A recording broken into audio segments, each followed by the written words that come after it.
Monsieur Fonsa, vous allez aux États-Unis? Non. Pourquoi? Vous allez tout partout sauf là? Oui, parce que ça m'a refusé à aller plusieurs fois. Bon, pour des raisons, m'a pensé idéologiques et politiques. Mais en fait, à l'époque, pour tenir un visa pour les États-Unis, il ne faut pas qu'à appartienne à pièce groupe politique. Ah, c'est vrai? Oui. C'était quand même regarder visa. Pièce groupe politique qui était, à l'époque, anti-impérialiste, anticolonialiste. Et mon compère qui était essayé d'aller, et il a refusé le visa parce que il était appartient au groupe. Mais maintenant, ça a changé. On quoi pas un visa au Barbade et on quoi visiter les États-Unis. Je ne suis pas désespéré pour m'aller, parce que je peux aller, je peux aller, je vais aller en séjour aussi. Ça qui est venu. Ça ne pas empêcher moi d'être comme moi, ni à l'histoire, ni à la géographie des États-Unis. Par curiosité intellectuelle et puis pour des raisons, je vais passer pour moi-même, parce que c'est un pays qui est tout près de nous, en même temps loin de nous. Il est tout près de nous parce que géographiquement, d'accord? Mais il est loin de nous parce que nous appartenons à une sphère qui est française et européenne. Contrairement aux autres pays de la Caraïbe, qui appartiennent à la sphère américaine, c'est-à-dire toutes les îles de la Caraïbe, toute l'Amérique du Sud, toute l'Amérique centrale. Donc, ils prennent nous en même temps loin nous. Alors, nous sommes dans la relation des États-Unis, nous plusieurs formes. Et pendant la période de l'esclavage et de la colonisation, nous avons une excellente relation, la Saint-Pierre a une excellente relation et puis les États-Unis. Pourquoi? Parce que nous avons un lot sirop batterie, pour former l'alcool. Et en fait, les échanges maritimes, il y a un professeur d'université qui fait une étude dans le port de l'arrêt de Saint-Pierre, port de Saint-Pierre, où effectivement, volume d'échange entre nous et les États-Unis. Nous avons acheté viande sale dans le maillot, etc. Et nous avons acheté dans le nous, gros sirop, vezou, parce que ça part de ça, du café sec et puis alcool.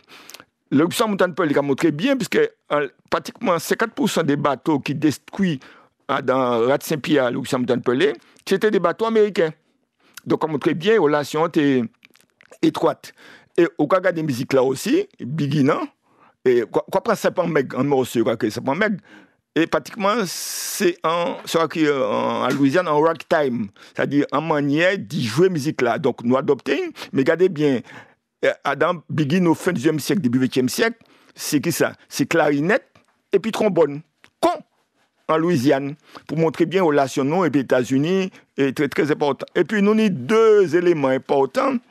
Et oui, mais là, est-ce ça vrai, ça pas vrai, mais certainement il n'y a pas de vérité Adam, c'est ces journalistes, ces journaux américains qui ont dit ça, Washington Post. Après la Première Guerre mondiale, la France, l'Américain a aidé ces Français à gagner seulement. Évidemment, ils étaient prêté l'argent.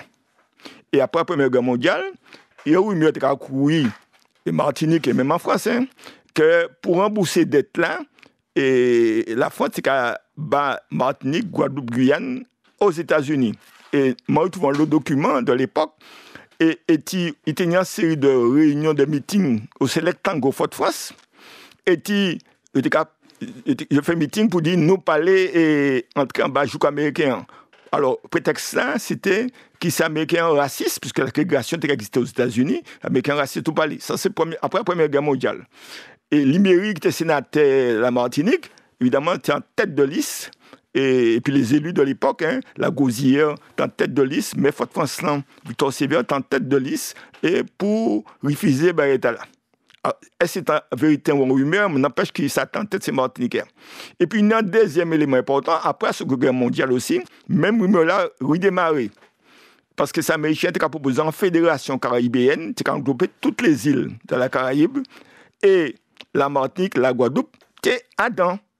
Et on a de vives protestations, effectivement, de Kimon, des communautés martiniquaises. Pas oublier, après la Seconde Guerre mondiale, la majorité Conseil général du Parti communiste, c'était M. Gratien qui était président du Conseil général. Césaire était maire Fort-France député, était sénateur communiste, etc. Et à l'époque, c'était le début de la guerre de Corée, des années 45, 46, 47. Et il y a une forte protestation de la population martiniquaise et des organisations de la CGT, la Fédération communiste, contre, effectivement, Bagaïtala. Donc, et pendant la Seconde Guerre mondiale, effectivement, comme lors de la Banque de France et Martinique, les navires sous-marins allemands qui circulé dans un an, Et en même temps, sous-marin américain aussi était qu'à circuler en zone. Et c'est pour ça elle a fait biscuit américain. C'est là ça sortit. C'est-à-dire, nous devons attendre en lot les ravitaillements les États-Unis, puisque la France était bloquée par la guerre, et le ravitaillement, principalement, était venu par les États-Unis. Et donc, ces fameux proverbes-là, nous, les Américains, mais nous, même biscuit. Absolument. Donc, les relations nous, les États-Unis, sans relation, dit, à la fois géographique, mais très éloignée de la mesure où il était en méconnaissance des États-Unis, et c'est uniquement la rumeur sur les qui a fait que, alors qu'au XIIe siècle, nous étions bien contre les États-Unis. C'est les générations qui ont vu Saint-Pierre, et les commerçants, les intellectuels qui ont vu Saint-Pierre, qui connaissent bien les États-Unis. Mais nous, effectivement, nous étions coupés des États-Unis, mais un petit peu, relationnons avec les États-Unis pendant toute période là. Et ça va pas empêcher des moments de voyager et aller, notamment, c'est puis un plaisir que nous puissions saluer Riquel Lassonnier. Bel bonjour. Bonjour. Bonjour Riquel, ça va? Oui, je vais bien, merci, et vous-même? Ça va aller, hein? Nous la KGB, du moins, entre les dernières fois, nous t'es joué et puis actuellement, vous avez oublié que là ou bien? Non, ça n'a pas encore été activé, c'est tout. Alors, justement, bonne nouvelle ou après réélection, Monsieur Trump? Pour moi, comme je disais à Monsieur Fonsa cette semaine, c'est encore calme. Je pense que le pays a eu exactement ce qu'il voulait. L'élection a montré ça. Donc, du coup, je pense que si ça avait été de l'autre sens, qu'il y aurait eu peut-être plus de rumeurs de guerre, si on peut le mettre comme ça. Mais pour l'instant, je pense que la vie quotidienne est restée un peu comme status quo, comme on dit, c'est resté calme et normal. Mais je pense que d'ici janvier, ça va peut-être changer à ce niveau-là, comment les gens vont réagir, au moins publiquement. Oui. Alors, Riquel, il faut te présenter, effectivement, je rappelle. Je dis ça en français pour t'aider un petit peu, puisque on va s'oublier créole, mais c'est pas grave. Et donc, tu es martiniquaise, tu as fait tes classes en Martinique, tu peux publicité, la MEP, c'est actuellement ton bac.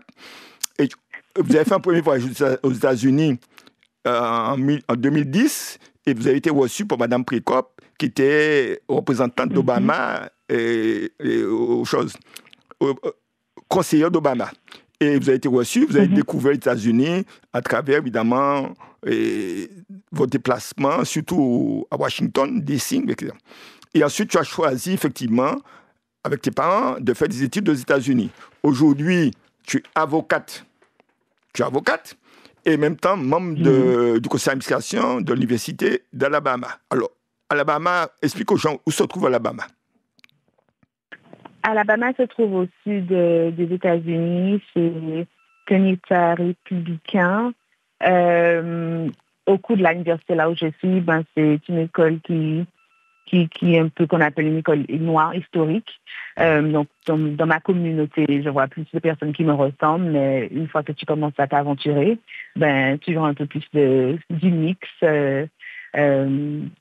Les Blancs, les Asiatiques, les Hispaniques, etc. Mais c'est un État qui est prédominamment blanc. Ouais. Et c'est un État dirigé par un gouverneur républicain?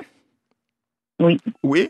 Et en même temps, républicain et qui a voté massivement pour Donald Trump. Correct. Oui. Je ne suis pas très compris. Oui, je ne suis pas très compris. Alors, pour les Martiniquais, pour bien comprendre effectivement comment fonctionne, je dirais, l'État ou la Constitution américaine, explique-moi un petit peu comment est organisée la vie politique, la vie constitutionnelle aux États-Unis. Nous avons quoi?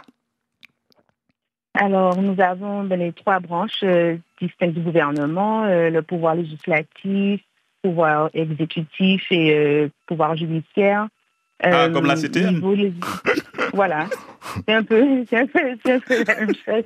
Le Congrès qui se compose de deux chambres, le Sénat et la Chambre des représentants.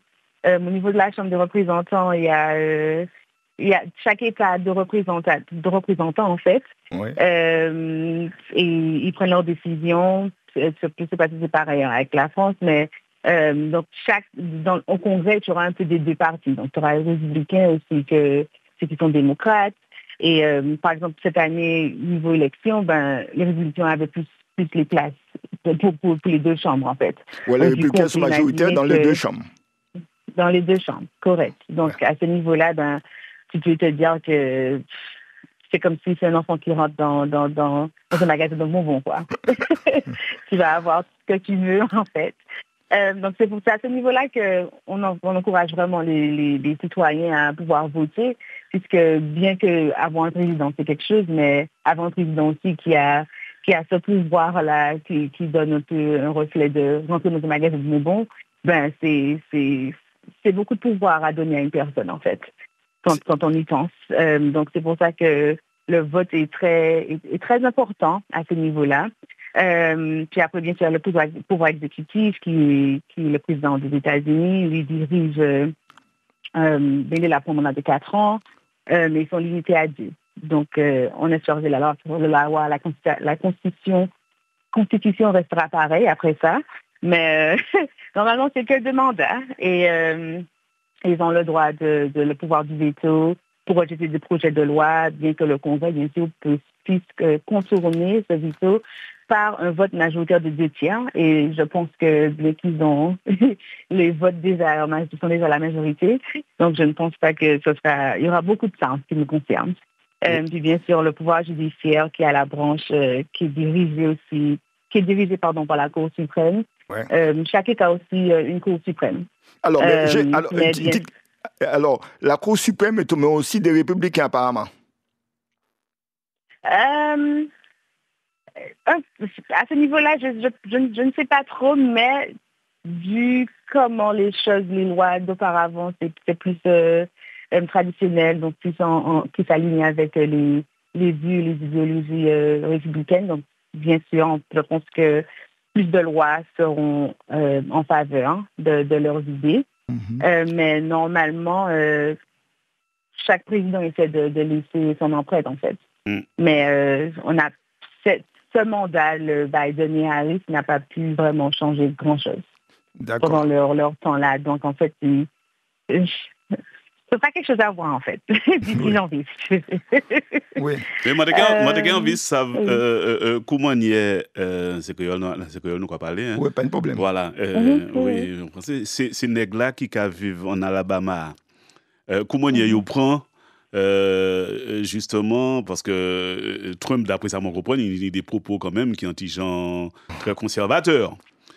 Comment il prend l'élection, M. Trump? J'ai vu plus les femmes réagir, en fait, puisque la plupart des choses qui ont changé vont affecter plus la femme et sa vie quotidienne, en fait. Même quelque chose qui est aussi important que ton choix par rapport à ton corps, ce que tu veux en faire.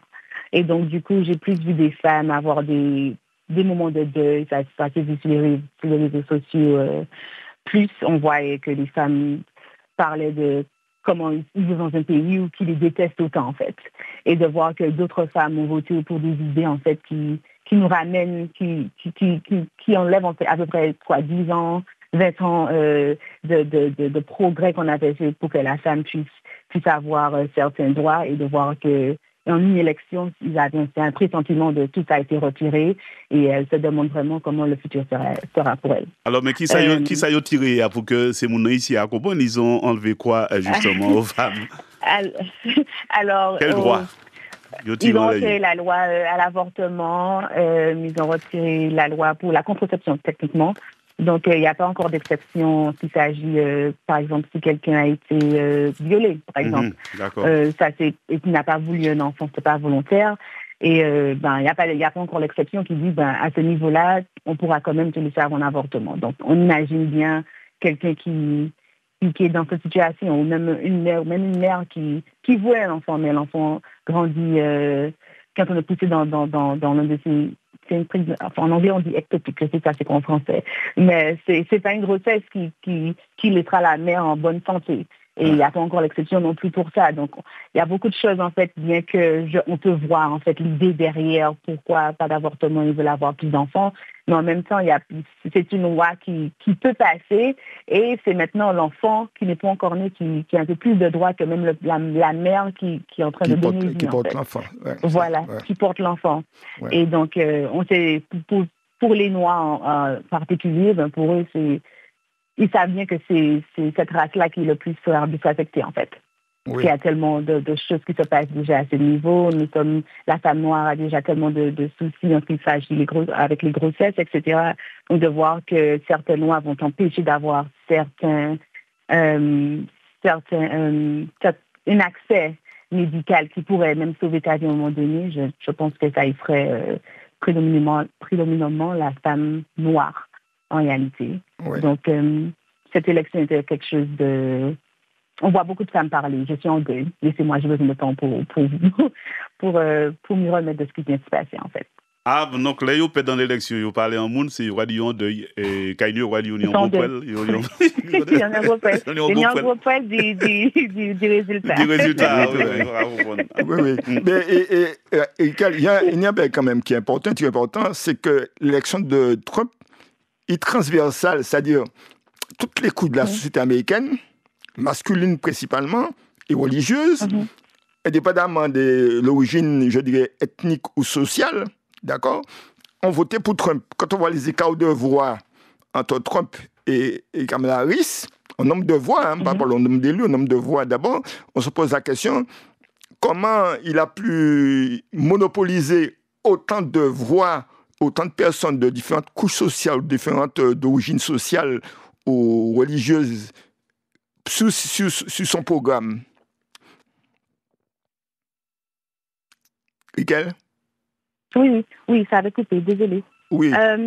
Alors, c'est une idée, je ne sais pas si c'est une idée lointaine, mais je pense vraiment que la vice-présidente Kamala Harris, en fait, elle serait pas seulement la première femme élue à la présidence, mais elle serait aussi la première femme noire. Et je pense que c'est tout un changement que je ne pense que l'Amérique n'est pas encore prête pour ça. Pourtant, il fait puis Barack quand même. Ils avaient peur, mais encore c'est un homme. Voilà, la façon que là. Donc, comme ça, madame, donc. Oui, à ce moment-là, on s'est dit, bon, ok, si c'est un homme, on va donner une chance à un noir, il n'y a pas de souci. Maintenant, on a une femme, et la première femme, en plus, ce sera noire. Non, je pense que c'était un peu trop. Mais est-ce que Barack... les gens votaient de peur, en fait, aussi. Est-ce que Barack Obama lui-même, il poussait, il fait campagne, oui. Donc oui, il y avait des moments, il a rejoint leur procès, etc. Ils étaient présents, même Michel. Le parti a vraiment essayé, mais aussi elle avait 4 mois pour faire quelque chose que le président Trump a eu, même les derniers 4 ans, il a jamais arrêté, quoi. On n'a jamais essayé de le voir dans les médias, etc. Donc, elle a fait un travail remarquable, elle et sa team. 4 mois, mais je ne pense pas que c'était assez pour changer la vie d'un des plus grandes forces mondiales, en fait. Voilà, c'est ça. Une femme au pouvoir, quand tu penses à tout ce qui se passe autour du monde, on se demande, est-ce qu'elle pourra le faire? Ouais, mais est-ce que c'est pas l'argent c'est pas l'argent qui parlait là aussi, en pile l'argent, parce que dans toutes les télé, publicités, qui pas fait en France ni en Martinique comme ça, toute radio, toutes les machins, c'est pour payer publicité, puis à force, ça a peut-être entré en tête ces mounons, ça a hypnotisé ces mounons. Est-ce que J'en doute pas, oui. Mais oui, alors il y a un élément aussi. Est-ce que Kamala Harris ne représentait pas trop l'établissement? C'est-à-dire les couches intellectuelles, artistiques, etc., contrairement à Trump, qui représentait les couches populaires, c'est-à-dire populaires au sens, c'est-à-dire l'Amérique profonde. Alors... Oui, alors je pense que la façon que les gens l'articulent ici, c'est que président Trump dit vraiment à haute voix ce que les gens pensent tout bas. Et donc, du coup... on voit beaucoup de personnes qui, bien qu'on n'apprécient pas nécessairement tout le programme en entier, son agenda, mais il y a beaucoup de choses que l'Amérique elle-même trouvait qui allaient un peu trop loin quand on pense à certaines lois de la communauté LGBTQ+, je ne sais pas comment on le dit en français, mais quand ils pensent à tout ça, ils se disent ce sont certaines lois qui sont allées un peu trop loin. Donc, d'avoir un président qui va refouler, qui va remettre les choses plus traditionnelles, l'Amérique ira vers ça. Et puis aussi, il y a l'inconnu qui est frais, on ne sait pas comment, on n'a jamais vu la vice-présidente faire quoi que ce soit vraiment pendant les 4 ans. Donc, on ne sait pas comme, à ton niveau, on n'a pas vu ce que tu as pu faire pour le pays. Donc, comment tu le feras maintenant si tu es à la tête du pays?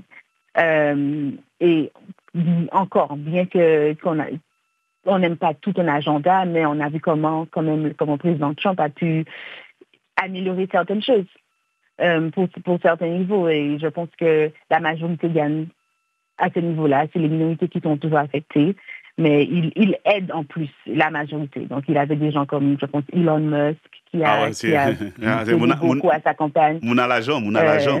Voilà. Tu as les grandes compagnies qui ont endorsé sa présidente, son parcours. Donc, du coup, quand on voit tout ça, elle n'avait pas ce genre de backing, en fait. Le support qu'elle avait, c'était un support d'espoir. Les gens qui veulent voir un changement en Amérique. Elle a eu beaucoup de support à ce niveau-là, mais je pense qu'il lui manquait de plus grands noms qui supportaient, en fait, sa candidature. Ouais, oui. Peut-être pas des noms, mais c'est comme on dit souvent en musique cadeau comme ça, c'est l'argent qui voit. Là, on est à côté, et puis il y a combien, parce que village il y a des petits bons moniques à employer. Donc, tous ces gens qui ont dit, bon, c'est pas, c'est Musk là, bon, nous, allez pour monsieur, pas mettre nous dehors. Mais Musk, il fait un tombola, je te souviens de ça. En plus, 1 million par semaine, d'accord, et un tirage au sort, et un tombola, et il fallait être républicain, il fallait être inscrit évidemment au Parti républicain pour bénéficier de cette tombola. Donc tout le monde a inscrit quoi alors? Alors, effectivement, et chaque semaine, sur 15 jours, ça faisait 15 millions de dollars, c'était pas beaucoup pour lui. Sur 15 jours, chaque semaine, il y avait un gagnant, 2 millions de dollars. Tu vois bien, ça aussi, c'est très, très important. Est-ce que Riquel a participé à cette tombola? Il y aurait eu des signes. Je vous promets, si j'avais participé, il y aurait eu des signes. Oui. Mais alors, non. Il y a ça aussi. Il y a aussi l'aspect populaire, religieux, un peu théocratique chez le président élu. C'est-à-dire ce qu'on appelle le Tea Party. Tu entends le Tea Party, c'est un parti religieux dirigé par une femme qui a adhéré complètement, évidemment, aux idées de Trump. Et évidemment, qu'a phagocyté le Parti républicain. Est-ce que l'aspect religieux, il y a des religions aux États-Unis, n'a pas joué en sa faveur? Oui, parce que la plupart des églises, je pense que l'Église, ils pensent comme un républicain, en fait. Ils ont peut-être certaines vues qui vont changer un peu, mais tout ce qui est tradition, tout ce qui est ce que la Bible demande qu'on fasse, ça c'est plus une vision de républicain. Donc, je pense que ça a joué en sa faveur à ce niveau-là, même si toutes ces idées n'allaient pas nécessairement à leur faveur. Ouais. Oui. On va comprendre. Un monde qui est accusé de harcèlement ou je sais pas, sexuel, de machin. Donc, on va pas arriver à comprendre comment il y a la religion derrière. On va comprendre. Pareil, je pense que on choisit en fait, ce sont des êtres humains à la fin de la journée. On va choisir ce qui nous embête le plus et décider de focaliser sur ça. C'est comme si on n'a jamais vu son CV en fait. C'est vraiment comme ça qu'on regarde les choses. C'est arrivé à un point où on a vu des statuts sur les réseaux sociaux qui disent retirer que quelqu'un qui a commis certains crimes ne peut pas voter, en fait. Pour retirer cette question-là sur les questionnaires quand quelqu'un demande pour chercher à être embauché. Parce que si un président peut quand même rentrer en pouvoir avec tout ça, mais pourquoi quelqu'un de tous les jours ne peut pas faire la même chose à ce niveau-là? Donc, je ne sais pas. Je pense que l'Amérique s'est vraiment focalisée sur c'est ce qu'elle voulait voir et elle a laissé le reste. Ouais. Elle a laissé le reste, elle a ignoré le reste. Pourtant, pour un monde qui diffame qu'on s'en laisse haïtien, on va trouver ça terrible, hein, Madame l'avocate. Oui, c'est terrible. Et ça effraie, ça. C'est ça. Je pense que plutôt, vous m'avez demandé, en fait, comment les Noirs se ressentent, ben c'est vrai, j'ai oublié de mentionner, ils ont peur, il y a une peur pour la sécurité. L'une des lois qu'il va essayer de passer, il a déjà mentionné, c'est de donner à la police une immunité. Donc, t'imagines la police qui a le champ libre de faire ce qu'elle veut déjà, même sans ça, elle faisait déjà ce qu'elle voulait. Oui. Donc, imagine maintenant que tu sais qu'il n'y a pas la peur d'être renvoyé ou de te retrouver en prison. Maintenant, tu peux carrément être policier comme tu as envie de l'être. Ben, je pense que ça y serait vraiment une minorité. Un policier cow-boy. Un policier cow-boy. Cow-boy. Voilà. Exactement. Voilà. Un policier aussi raciste. Ah oui, mais les deux sont liés. Ouais. Oui. Donc, ça...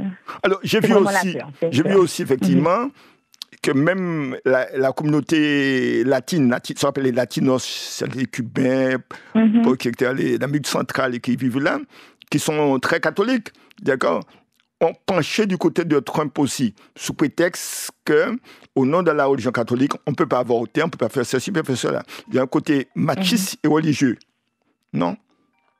Oui, il y a un côté machiste et religieux, et je pense aussi que la communauté latino-hispanique, je pense qu'ils avaient une illusion. Ils étaient dans une illusion que peut-être que s'ils supportaient ce candidat, il aurait changé d'avis sur la façon qu'il voit cette communauté. Et en fait, non. Je pense que s'il y avait une peur de se retrouver du mauvais côté de ce candidat, etc. Et donc, même si, oui, ils avaient ces croyances, etc., mais je pense qu'ils pensaient vraiment que il allait changer d'avis. Puisque la plupart des choses, quand on parle des bordures pour l'immigration, etc., les frontières, tu te rends compte que pourquoi quelqu'un qui se retrouve dans cette catégorie aurait voté pour un président qui, en fait, te dit « je vais fermer ces frontières, en fait, et je vais m'assurer que l'immigration n'est pas aussi flexible que ça a été pendant les dernières années. » Et tout ce qu'on peut y penser, c'est soit ils ont reçu des promesses, soit ils ont participé à au tirage au sort pour 1 million, soit ils étaient dans une voie de division qui se disent, bon, si on donne notre support, il va voir que nous sommes là pour lui et peut-être qu'il va changer d'avis à notre égard. Et je pense que c'est aller ailleurs, en fait. C'est l'une des premières choses dont il a parlé. Venant de janvier, il veut vouloir retirer tout le monde qui est ici sans document. J'ai vu aussi qu'il a promis de saisir les biens de la mafia de la drogue pour permettre aux immigrés intégrés qui ont un statut d'intégré pour améliorer leurs conditions. Est-ce que ça n'a pas joué aussi? Mais on va pas une chanson la mafia, c'est yo. Alors, je suppose que ça, c'est pas quelque chose que j'avais dit, j'ai pas entendu ça, mais je suppose que j'ai lu ça dans le monde, j'ai lu ça dans le monde. Oui, il y a ça. Alors, ça, c'est au niveau, je dirais, superstructure, mais au niveau des États, parce que chaque État correspond chaque État, si vous voulez, c'est un peu le corollaire de l'État fédéral. Alors, il faut expliquer aux gens qu'est-ce que c'est qu'un État fédéral. L'État fédéral, c'est, comme le nom l'indique, c'est un conglomérat de différents États. Aux États-Unis, il y a 52 États. Sauf Porto Rico, qui est un État associé, qui élit son gouverneur et son congrès, mais les Portoricains ne peuvent pas voter aux élections présidentielles. Sauf qu'ils ne peuvent pas voter, mais malgré ça, Trump a été fait comme à Lévigné, puis qui vraiment salit pays italien, et puis salit aussi ses portoricains. C'est portoricains. Alors, les portoricains qui vivent aux États-Unis peuvent voter, mais les portoricains qui vivent à Porto Rico ne peuvent pas voter. Ça, c'est la première chose. Donc, chaque État a quoi? Nous, ici, nous ne pouvons pas voter par la France. Alors, sans constitution fédérale. Et alors, c'est-à-dire les différents États. Alors, au départ, il y avait 13 États. Et ensuite, maintenant, il y a 52 États. Au fur et à mesure que, je dirais, que la conquête de l'espace géographique, c'est-à-dire la conquête plus on repoussait les autochtones qui avaient des nations, qui avaient les nations Appalaches, les Cherokees, etc., plus on les repoussait vers l'ouest, d'accord, de cette grande conquête, plus les États se créaient.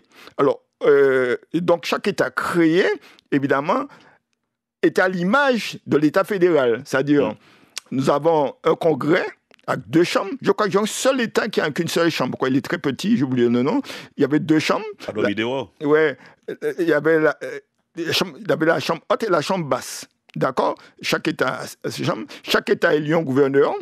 Et chaque État aussi peut créer ses propres lois, n'est-ce pas? Oui. Chaque État peut créer ses propres lois dès que ça ne va pas à l'encontre de la loi fédérale. La loi fédérale. D'accord. Ça, c'est important. Et quand on descend un petit peu dans les comtés aussi peuvent avoir aussi leur propre, leur propre règlement. Oui. Et encore, ça retourne au pouvoir que la loi fédérale permet à certains États pour diriger les choses locales. Oui, les choses locales. Riquel, en tant qu'avocate martiniquaise, qui donc nous, est-ce que justement changement là, est-ce que ça pas qu'à faire peur, ou avocate, bon, on croit souvent des petits monde, est-ce que ou à l'aise en pays là après élection là? Je peux dire simplement, comme tu as dit, je suis française, donc si ça commence à devenir un peu bizarre, vous rentrez chez moi. Hein. Ouais, mais, chez toi, en France ou en Martinique? Martinique. Pour l'instant, je n'ai pas encore peur. Je pense pas que j'aurai peur non plus. Vous savez, je suis adventiste, donc du coup, on sait très bien comment ça se passe. On sait que la révélation, tout ce qui est chose biblique, on sait que le monde n'est pas censé devenir meilleur si on pense au second venu de Jésus. Oui. Donc du coup, je me dis qu'on sera toujours protégé. Ça fait partie de la vie à ce niveau-là, et que je sais que premièrement, je ne fais rien qui va à l'encontre des lois ici, et qu'à un moment donné, que si quelque chose se passe et que ma sécurité maintenant n'est plus la même, gloire à Dieu, je viens d'un endroit où je peux encore rentrer et appeler chez moi. Donc, prenez un billet et vous me verrez en Martinique. Oui. Tu as une carte verte alors? Tu as une carte verte, ça s'appelle la carte verte? Oui. La carte verte, c'est la carte qui t'autorise à travailler librement dans l'état où tu te trouves. Mais par contre, Riquel, après Rosemary, peut-être qu'il y a une question à poser. Justement, la communauté haïtienne, comment il y a vivre après tout ça? Parce que non, il y a été devant. Il y a dit qu'il y a mangé chien moun, chat moun. Après ça, et puis surtout Bouga élu. Est-ce que vous attrapez discussion et puis certains qui peut-être qu'à venir en tant qu'avocat? Comment il y a vivre ça? Alors, j'ai quelques années, j'ai pas encore eu l'occasion de parler avec une grande majorité, c'est peut-être quelques amis, mais ils sont aussi nés ici. Leurs parents qui les ont emmenés ici, mais maintenant ils ont déjà leur papier, ils sont ici légalement. Donc c'est bien, c'est vrai que ça heurte d'entendre quelqu'un parler de ton pays comme ça, parce qu'ils aiment l'Haïti, mais aussi ils sont pas effrayés non plus, vu qu'ils savent que l'agenda ne concerne pas ceux qui sont déjà ici légalement. Mais c'est quand même quelque chose d'entendre que le président de ton pays, il traite d'où tu viens, comme si ce sont des moins que rien, quoi. Absolument. Donc, mais pour la plupart des Haïtiens que je connais ici, ils sont nés ici, ils viennent de parents haïtiens. Nous allons saluer Rosemary. Bonjour Rosemary. Bonjour M. Boulou. Bonjour. Bonjour M. Fonso. Fonsa, oui. Bonjour la dame qui est là. Oui, qui m'a dit oui qu'elle. Ne laissez la dame, je vous plaît. Moi, je dis comme ça. Monsieur Tronc, moi, je pas. C'est un bonhomme qui est là, mais qui a beaucoup d'argent, mais il n'est pas intelligent. Il n'a pas, c'est là pour Madame Nathalie. Le bonhomme parle là de l'argent, mais il n'est pas intelligent. Il n'est pas qu'on a intéressé le monde qui a parlé. Non, peut-être. Et puis, regardez, Fédé Missia. Mais c'est à quasiment 2 mois. Rosemary, non, non. Peut-être il n'est pas intelligent, mais peut-être pas quoi. Peut-être il n'est pas cultivé. C'est ça. Ouais, mais si vous arrivez. Si vous arrivez président des États-Unis, c'est qu'il est intelligent. Là, c'est dans l'argent qui parle. Oui, l'argent. C'est l'argent qui parle pour lui là. Tout ça un peu de ce monsieur de l'argent, il va mettre de l'argent. Si monsieur a de l'argent, est-ce qu'il mène la méquipe là? Il prend l'argent pour le monde. Ouais. C'est son fils, sa belle-fille qui mène là. Pas t'en dire ça. Il va mettre. Mais regardez bouche les capables de regarder la fois moi ça n'a peut-être des mots mais ça n'a peut-être tout fou à joli calé contre non moi je dis non c'est un nom respecté ou non quand même non bah c'est non mais ça peut pas mentir là il a dit que vient de moi ici il va pas venir il va venir d'ailleurs mais il a pris un bon moment Martinique et puis ça les cailloux qui est tombé. Mais c'est très bien qu'il n'est pas intelligent, c'est une apporté et puis son argent. Non, mais peut-être pas cultivé. Pas cultivé, mais vous êtes intelligent. Parce que là, il dit c'est mon nom comme ça. Le premier parti a été voté contre lui. Qu'est-ce qu'il a dit? Il a dit aujourd'hui, chaque personne doit avoir un fusil. Alors, c'est là, tout le monde prend un fusil. Alors, quand il est dans le western en Amérique, c'est un western. Rosemary, merci en ville, nous obligés à aller vite. Pas de problème. Tu es bête. Ouais, merci. Ah putain, nous saluons l'autre monde, Maëva, c'est bien ça. C'est Charles. Charles, bonjour Charles. Oui, bonjour. Bel bonjour tout le monde sur le plateau. Bel bonjour. Oui, je voulais poser la question à l'avocate. Elle est là ou pas? Oui, à Madame Riquel Lassonnier. Oui, je voulais lui poser une question. Est-ce qu'elle a entendu parler de l'affaire Puff Daddy et Epstein? Oui, tout le monde certainement.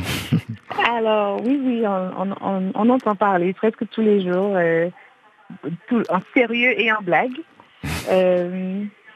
On ne sait pas comment ça va se terminer, bien sûr, mais on voit qu'il y a beaucoup de célébrités qui se retrouvent dans son procès, en fait, qui sont nommées. Ouais. Donc, on verra, en fait, ce qui se passe à ce niveau. Certaines personnes disent que c'était pour distraire les gens juste au niveau du moment électoral, d'avoir ce cas qui sort et qui fait un cas, enfin, autant de bruit, on dirait. Mais on entend parler souvent, tous les jours. Pour que les gens sachent qui est Puff Daddy, c'est un rappeur américain extrêmement riche, très riche, très riche, évidemment, qui a eu lors de ses soirées des comportements, je dirais, extra-humains, hors de l'humanité, qui a été filmé, et évidemment, qui a été arrêté et mis en prison, malgré les sommes qu'il a proposées comme caution pour être libéré, et ça a été refusé. Et évidemment, dans ce maelstrom de vagabondagerie, évidemment, il y a beaucoup de gens très connus et reconnus dans l'établissement américain. Évidemment, ça pose problème, n'est-ce pas? Et oui, et dont il y a certains politiques démocrates qui faisaient apparemment partie de ces sauteries, au fait. Oui, mais... Bon, donc, tu sais, ça sent l'autre débat. Nous avons une émission là. Donc voilà. On va l'émission là directement. Il faut en parler aussi. Oui. Merci beaucoup. Merci. Au revoir. Nous allons saluer Daniel. Ouais, bonjour, monsieur. Fonsa. Fonsa et puis. Bonjour, copain, moi. Vous connaissez voir. Oui. Et pour dire. Trump, c'est un bel bouc, c'est un très bel homme. Il n'est pratiquement même long et moi, mais pratiquement même tête là. Ça a été plus blanc que moi, mais c'est un très bel homme. Et c'est un homme très, très, très, très intelligent. D'après moi. Pour s'arriver à être un milliardaire comme ça, et puis présenter la présidence de la présidence une première fois, il réussit. La deuxième fois, M. Sango, un homme très, très intelligent. Mais ils ont annoncé qu'il représentait quoi encore. Oui, il ne peut pas. Mais il ne peut pas, mais bon, vous gagnez l'argent. Il ne peut pas. Les lois américaines ne le permettent pas. On va empêcher de changer.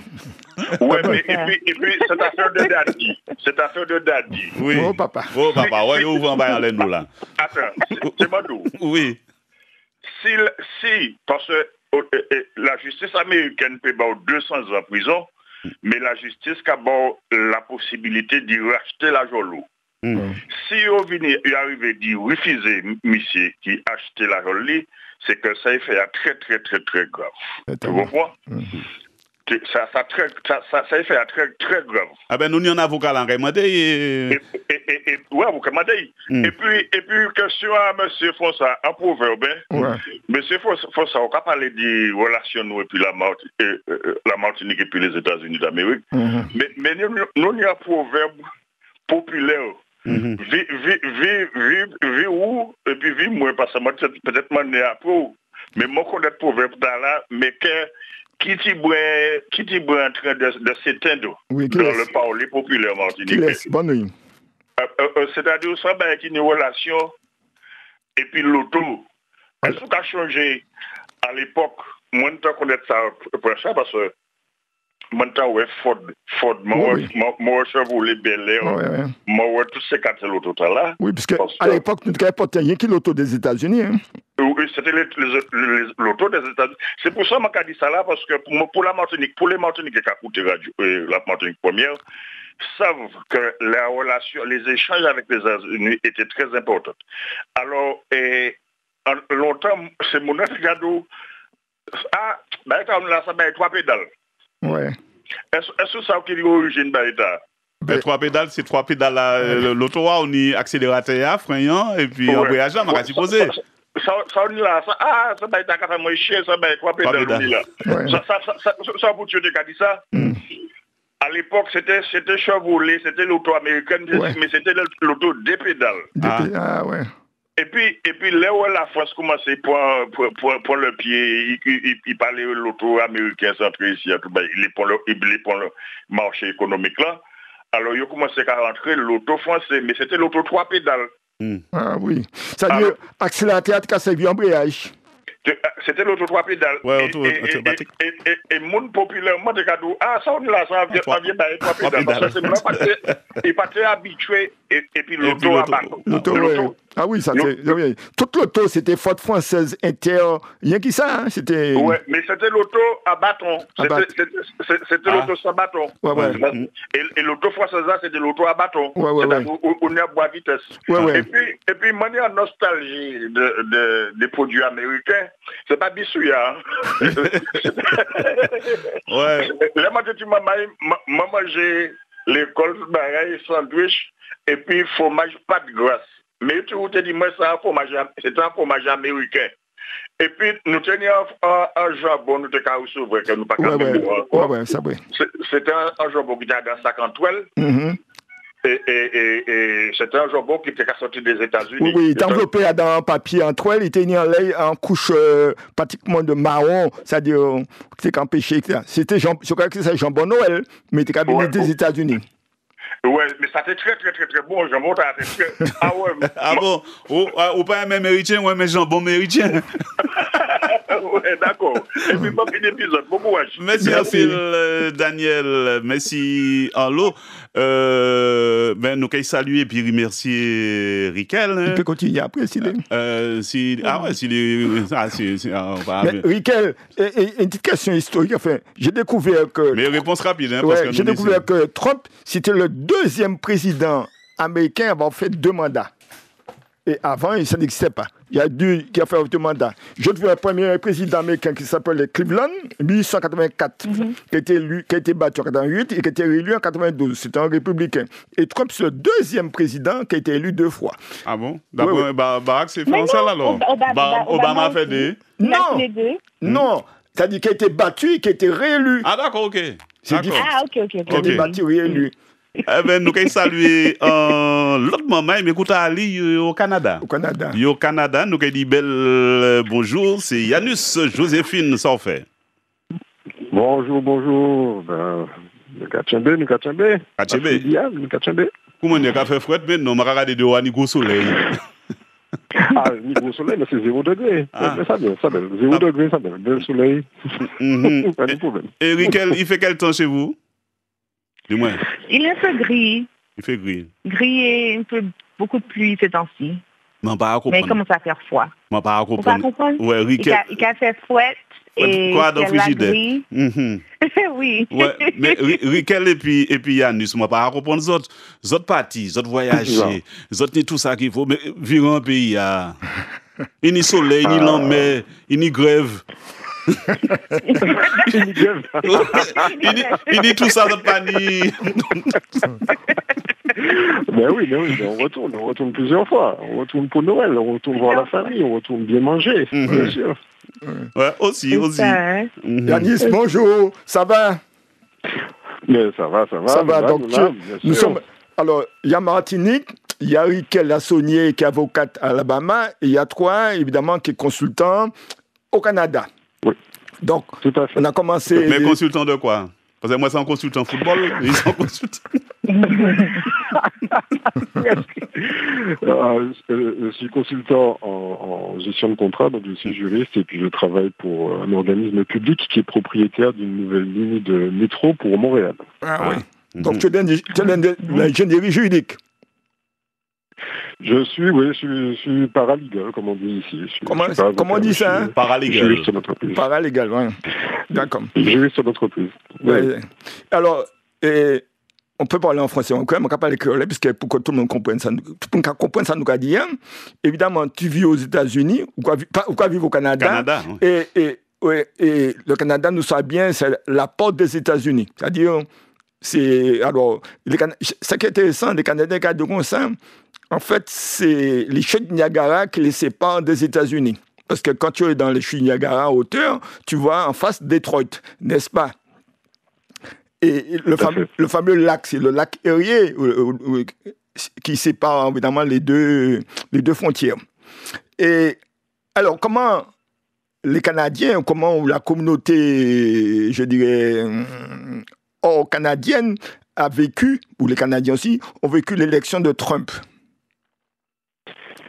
Alors, évidemment, ça dépend avec qui on parle. Oui, je suppose. Globalement, le Canada, plutôt libéral avec Trudeau, n'a pas vu ça d'un très bon œil. Et quand je discute un peu au bureau avec les collègues, eux, ils interprètent ça de plusieurs façons. Ils se disent qu'il y a un risque que ce mouvement républicain de virage à droite touche le Canada, puisque tout à fait. Et l'équivalent canadien populiste serait Pierre Poilievre, qui est en train de s'opposer à Justin Trudeau depuis pas mal d'années. Donc ça, c'est la première chose. Ils se disent peut-être que ça pourrait nous arriver de l'autre côté. Et ils commencent à se poser la question aussi de l'effet d'annonce de l'expulsion des immigrés, en se disant qu'il pourrait y avoir un retour de migrants qui franchiraient la frontière qui est très poreuse entre les États-Unis et le Canada. Donc ça, j'écoutais ça ce matin. Donc c'est un peu les inquiétudes qu'ils ont en ce moment. Alors, je ne sais pas, il y a une sirène d'alarme chez Riquel, c'est ça ou... Ah, on n'entend plus. Non. Ah, d'accord. Non, ça s'est arrêté là, je ne sais pas. Alors, ça, c'est une première chose. Alors, on n'a pas fait les présentations. Hein. Riquel, je te présente Yanus Joséphine. Et Yanus Joséphine, je te présente Riquel. Riquel qui vit aux États-Unis et en Alabama, plus précisément. Riquel est avocate et vient d'Alabama. C'est une Martiniquaise, pas de problème. Et alors, c'est la première chose, c'est la première inquiétude. Deuxième problème aussi qui se pose, si tu veux, pas qu'on pose, qu'on s'interroge, vous qui vivez au Canada, qui avez des relations non seulement de frontières, de territoire, mais certainement aussi économiques avec les États-Unis, puisqu'il y a eu cette fameuse alliance entre le Mexique, les États-Unis et le Canada. On appelait ça l'ANENA. Est-ce que... Parce que comment ça s'appelle encore, Trump, c'est un isolationniste. C'est-à-dire, il veut protéger son marché, protéger ses investissements, c'est-à-dire... Protéger son argent. Protéger son argent aussi, protéger tout ça. Et est-ce que les milieux économiques canadiens ne s'interrogent pas sur, évidemment, cette implication qu'ils ont des économies et en même temps, l'isolationnisme proposé par Trump? Alors ça, c'est un domaine que je maîtrise beaucoup moins. Ce que je sais, c'est qu'il y a pas mal d'exportations, surtout au Québec, d'électricité vers les États-Unis. Si Trump, effectivement, décide d'augmenter les frais de douane, on parle de 10%, voire 60% en fonction des pays, il risque effectivement d'avoir un effet induit pour le Canada. Qu'est-ce qu'ils y peuvent ? Je ne suis pas certain. Ce que moi je ressens au quotidien, c'est qu'il y a un lien, j'allais dire un lien de vassalité. Le déséquilibre est tel entre une superpuissance qui est juste à leur sud et le Canada, ils vont devoir s'aligner comme ils peuvent, ils vont devoir subir ce qu'ils doivent, mais je ne suis pas certain qu'ils soient entièrement maîtres de leur destin là-dessus, quoi. Je ne peux pas rentrer plus dans les détails, mais ils vont subir ce que l'administration républicaine va leur imposer. Ah, c'est un premier élément. Et deuxième, politiquement, puisqu'on a parlé effectivement de l'extrême droite canadienne qui se sent pousser des ailes avec un gars, mais est-ce que tous les États, parce que le Canada c'est un État fédéral aussi, est-ce que les différents États, et surtout au Canada, parce qu'il y a les États anglophones en majorité, et évidemment un État francophone qui est le Québec, est-ce que les États, évidemment, est-ce que ça pose problème? Est-ce que les États réagissent de la même manière? Est-ce que tu sais, à travers les journaux, la presse? Je pourrais prendre que deux exemples. Le premier, ce serait pour l'Alberta, où il y a donc cet État qui a envie de se débarrasser des contraintes environnementales pour pouvoir continuer l'extraction de gaz de schiste. Voilà. Donc ça, il pousse beaucoup là-dessus. Donc si Trudeau devait perdre aux élections l'an prochain, il faudra parier que la réglementation soit un peu déverrouillée et qu'il recommence leurs extractions. Pour le Québec, la position, telle que je la comprends, en tout cas, elle est assez différente. Le Québec, lui, a subi deux revers avec des référendums malheureux pour essayer d'accéder à l'indépendance. Eux, ils ont un axe de progrès qui est essayer d'accéder à leur indépendance. Et puis le deuxième, c'est la francophonie. Pour le reste, les politiques de Trump, je ne suis pas sûr qu'elles aient énormément de retentissement au Québec, qui est profondément libéral, qui a fait ce qu'ils appellent la révolution tranquille dans les années 60-70, où ils se sont sécularisés, où ils ont fait une énorme promotion essentiellement pour le droit des femmes. Donc je ne suis pas sûr qu'il y ait réellement une crainte, à part de ce dont on parlait sur l'immigration. Sur les politiques internes, c'est pas vraiment ce que je ressens. Alors, qu'est-ce que tu appelles, parce qu'en France, il y a pas ça, qu'est-ce que tu appelles un État libéral? Parce que le libéralisme, chez nous, c'est pas le libéralisme aux États-Unis. Non, c'est pas du tout la même chose. C'est pas du tout la même chose. Donc, on parle pas de libéralisme. Oui, de libéral, au sens c'est le libéralisme politique. Là, en Amérique du Nord, c'est, en ce moment en tout cas, c'est tout un courant de pensée qui est axé essentiellement sur la défense des droits, de certaines minorités. Donc, en ce moment, on parle beaucoup plus des minorités axées sur les genres. Donc, ici, on parle beaucoup de la communauté trans, la communauté LGBT. Et le pendant de ça a été la mise en place de politiques qui favorisent l'inclusion. Donc ça, c'est un très fort message au Canada et en particulier au Québec. Et en face donc, de ces libéraux, on a plus des conservateurs qui, eux, vont faire la promotion des valeurs traditionnelles, familiales, religieuses. Alors, nous avons Daniel qui est en question à poser. Daniel, nous avons écouté où? Bon, monsieur le Canadien importé. Bonjour. C'est Yannis. Bonjour. Exactement. Bonjour. Bonjour. Ce que je disais du Canada, vu que le Canada est un pays patriotique, ils ont vraiment une mentalité patriotique. Et Trump, c'est un patriote. Parce que dernièrement, je lui ai entendu dire que la mondialisation, c'est pas ça. Il faut être patriote. Je l'ai entendu de Trump. Ce qui fait que j'apprécie cet homme parce que c'est un patriote. Mais il y a des années de cela, un Américain me disait, je ne sais pas si je me trompe, vous qui vivez au Canada, je suis passé au Canada 2 fois, mais vous qui vivez au Canada, dites-moi si c'est le contraire, parce qu'un Américain me disait, il y a quelques décennies de cela, que le Canada est une succursale des États-Unis. Alors, à partir de cela, je pense qu'il n'y aura pas de difficulté avec l'élection de Trump vers le Canada, ni le Mexique. Parce que ces trois États, ces trois pays, ces trois nations font vraiment partie de l'Amérique du Nord. Et même le Mexique, je ne pense pas qu'il y aura de difficultés avec Trump. Ouais, je suis assez d'accord. C'est ce que j'essayais de dire peut-être de façon un peu plus mesurée tout à l'heure. Les États qui ne sont pas d'accord avec Trump, mais qui sont juste à côté des États-Unis, ils peuvent avoir leur opinion, mais à un moment, il y a un côté purement pragmatique qui est qu'on va leur imposer certaines choses. Et les Canadiens, si on prend un autre axe de réflexion qui est la défense, ils n'ont pas d'autonomie. Ils sont complètement liés aux États-Unis. Donc, si M. Trudeau décidait d'être en désaccord complet avec Donald Trump, qu'est-ce qu'il pourrait y faire réellement? Donc, oui, ce sont pour moi des États qui sont un peu vassaux, le Mexique et puis le Canada, qui devront subir l'orientation nouvelle que va donner l'administration. C'est peut-être un peu tranché, mais je suis pas analyste, mais c'est ce que moi je perçois.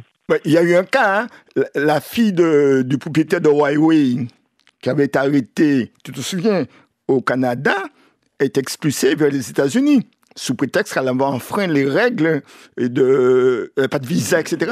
Et la fille du propriétaire de Huawei. Donc ils ont fait payer à la fille du propriétaire de Huawei la concurrence de Huawei avec évidemment les big data américains, c'est-à-dire tu te souviens de ça, tu parles de ça. Et ça a exporté beaucoup de problèmes entre le Canada et la Chine qu'on continue à avoir maintenant. Bon, ça c'est un autre sujet, où maintenant la gendarmerie royale canadienne passe chez certaines communautés chinoises pour essayer de savoir si les personnes subissent des pressions directement de l'État chinois. Et donc ils sont en train d'importer des problèmes. Mais ça c'est une autre question. Oui. Alors Rickel est toujours là? Oui, je suis encore là. Ah ouais, parce qu'on va dire, bon, il a les trois machos là, trois hommes, ils parlent, et ils m'ont complètement oublié. Rickel, je te présente Yanus, hein? Oui. Voilà. Mais il n'y a pas qui force moi Yanus et puis Rickel.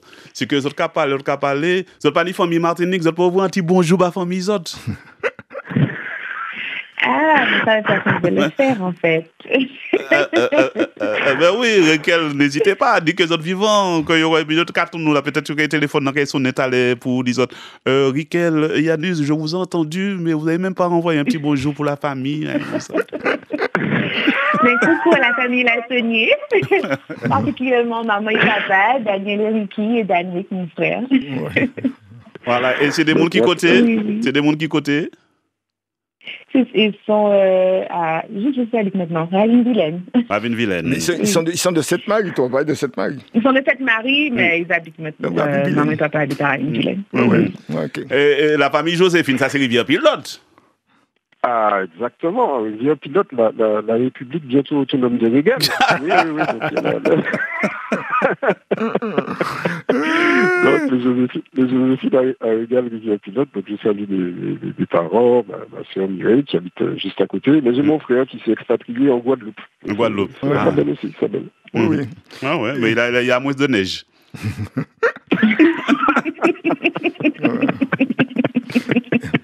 Rickel et Yanis, la notion de libéraux aux États-Unis et au Canada n'est pas la même qu'en France.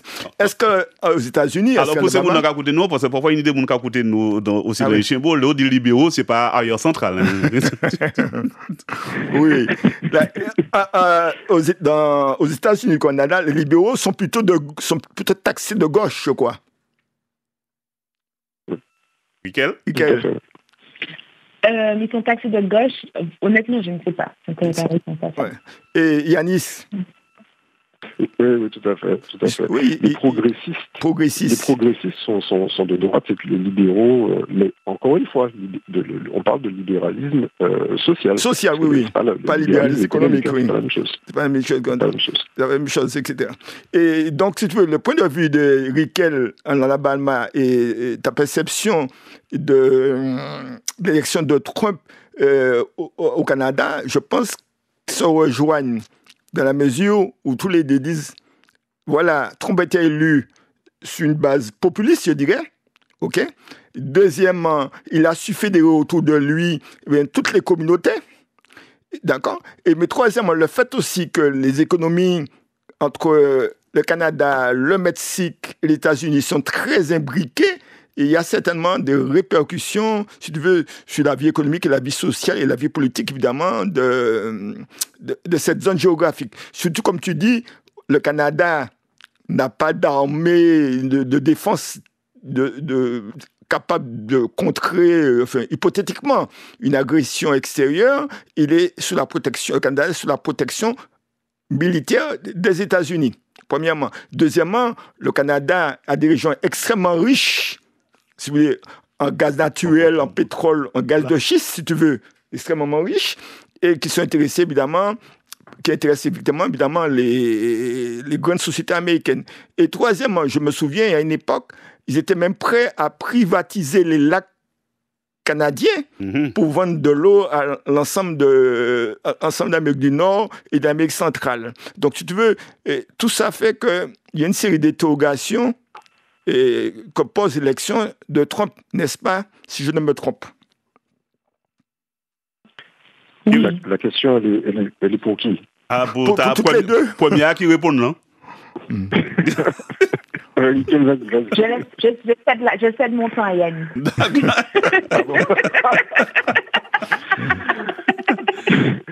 Non, ce que j'essaie de dire, c'est que je ne vois pas tellement quels sont les moyens de défense concrets là, au-delà des journalistes qui s'expriment, donc en général pour être effrayés et puis pour prédire l'apocalypse après Trump.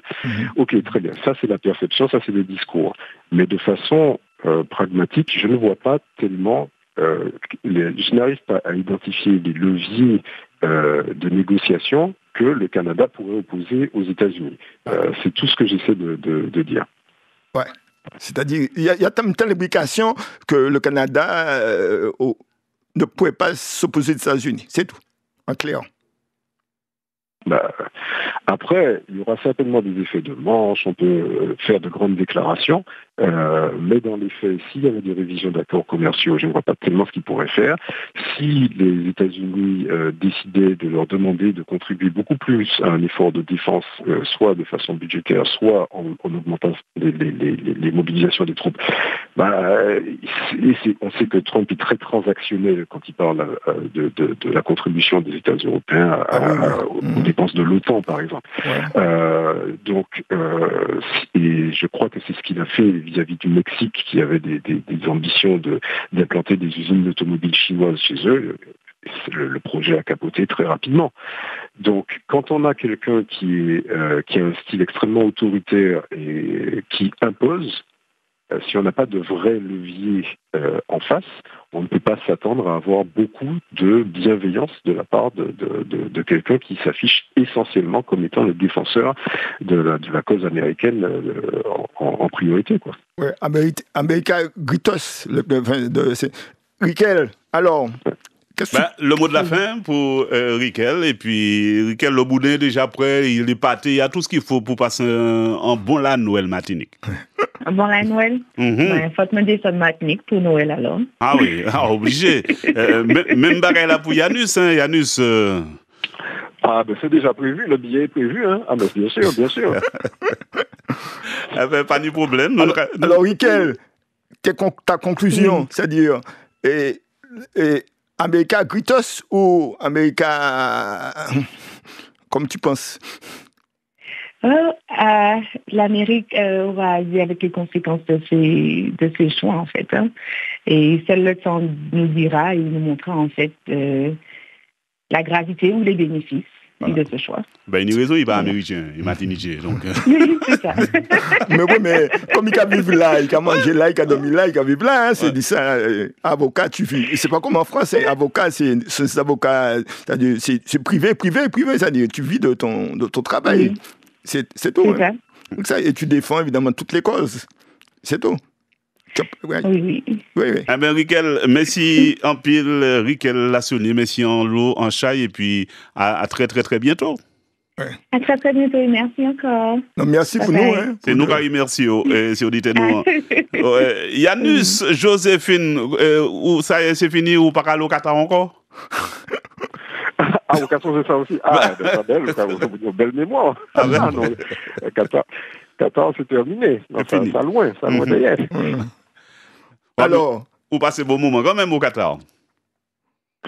Oui, mais mon bougé en pile. Qatar, c'était. Moi, aller en Qatar, moi, aller en Russie, moi, aller au Japon, moi, aller en Algérie, tout côté, Espagne. Mais est-ce que vous allez pour Démosthène? Qui quoi? Pour Démosthène. Il va connaître ça. Il change de nom. Il va arriver pour Démosthène encore. Non, c'est la place François Mitterrand. François Mitterrand. Oui, c'est l'entrée de Fort-de-France, tu sais, après Sainte-Thérèse. Bon. Et Yanis, Oui. Yanis, dis-moi. Quelle seconde avant? Quelle est ta conclusion, c'est-à-dire, du fait que tu sois martiniquais de langue française au Canada et ton regard, évidemment, sur ce futur accord d'élection de Trump? 15 secondes. Moi, ma position est très simple. Les États-Unis, ils font ce qu'ils veulent, c'est leur pays. Il a été élu, maintenant ils vont subir les conséquences. Moi, tout ce que j'espère, tout ce que je veux savoir, c'est ce que ça pourra avoir comme conséquence. J'espère positive pour l'Europe, pour la France, pour la Martinique. Les Américains vivent avec Trump maintenant, pour le meilleur et pour le pire. Est-ce que ça va permettre un sursaut européen, un sursaut français? J'espère. Après, c'est leur problème, c'est leur nouveau président. Bonne chance pour eux. Merci Yanis et Joséphine. À très, très, très bientôt. À vous.